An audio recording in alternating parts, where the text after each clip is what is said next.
I'm Joe, and I want to teach you the walk-around or pre-trip inspection for a Class A combination vehicle or semi-truck or tractor-trailer. And this is in order for you to prepare for the CDL test for Class A. And I want to mention that when you first approach a tractor trailer, you want to look for 5 fluids that might be leaking out of the front of it. Hopefully they won't be leaking. Check for the leaks of fuel or oil or power steering fluid or water antifreeze or windshield wiper fluid. You have to have those 5 fluids memorized. And I'll give you some acronyms right now in order for you to be able to check the whole vehicle.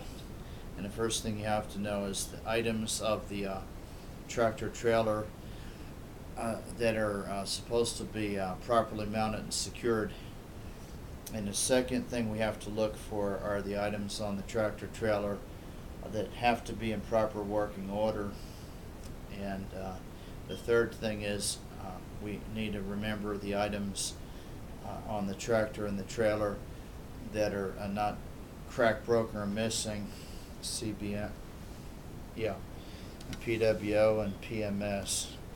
And we'll just look at the whole front of the tractor first and check to see that all the lights are intact and there's no cracks in the lights. If you can't have any cracks in the headlights.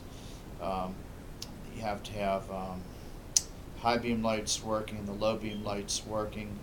Sometimes the fog lights, they have to be working if they're in place there. And there's the amber lights and the 5 lights above the cab that clearance lights have to be working. But the combination lights are defined as a turn signal light and a running light. And they're amber in the front and they're red in the back. They're red under the tractor, and there's lights under the tractor that we don't ordinarily see. But around the headlights there's always a turn signal light and a clearance light or running light.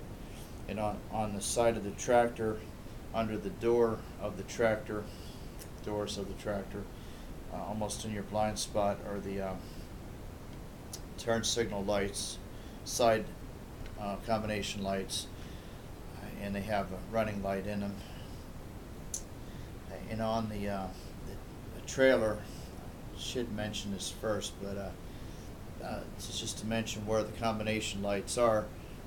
There's combination lights on the trailer for brakes and running lights and turn signals, and they can be in 1 or they can be in 2 or 3 lights. We have clearance lights above the back of the trailer, about 5 of them, and 3 on the sides of the trailer, on the top usually. And on the side of the trailer we have DOT reflector tape about 50% of the way, could be 100% of the way around the whole trailer, and 50% to be legal. DOT tape, reflective tape, and we have reflectors on the bottom of the trailer, and they have to be in place. Can't have anything missing. And on the trailer it has to be able to hold cargo. We have to make sure it will. By looking at it, it's in proper working order. The headboard's good, and the sides shouldn't have any missing bolts or any missing rivets in them. Shouldn't be any broken cross members or frame elements of the trailer.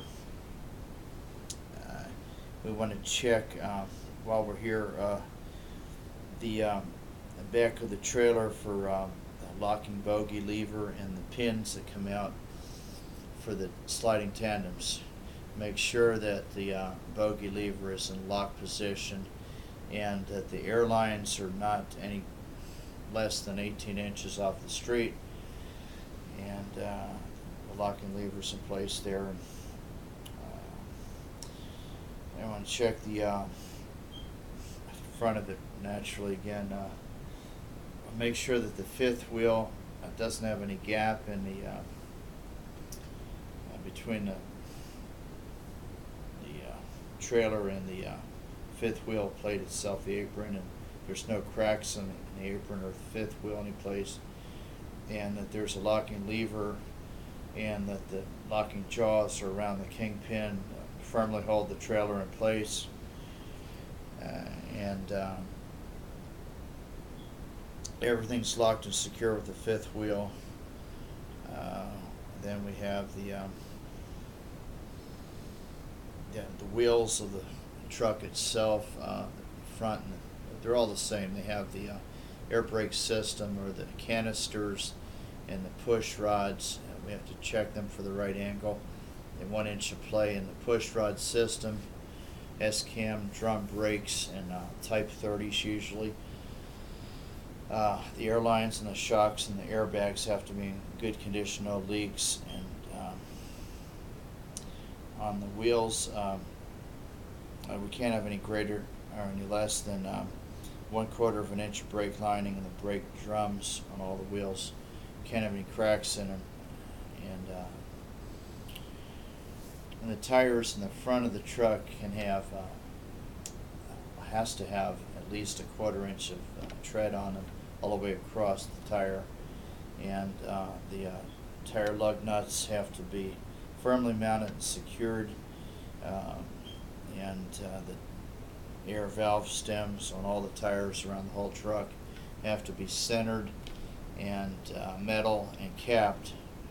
And the beads on all the tires have to be in good condition. And then the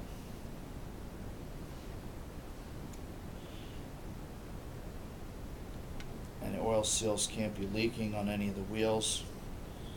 And then we're looking at the fuel tanks on the side of the vehicle and the tractor. Make sure that they are properly mounted, and they have rubber spacers between the brackets and the fuel tanks, so there's no sparking and there's no leaks. And the fuel tank cap has to have a rubber seal around it and a chain on it. And we're looking for the glass in the truck, make sure it's in good condition. Of course, then the pigtail, the electrical connection, cannot have any splices in it, has to be in working order. And the glad hands can't be leaking air, they have to be properly fastened. And the emergency brake line and the service brake line have to be in intact condition and can't be leaking air, can't have any splices in them. And I say with that, I concluded my walk around and pre-trip inspection. I hope that's enough.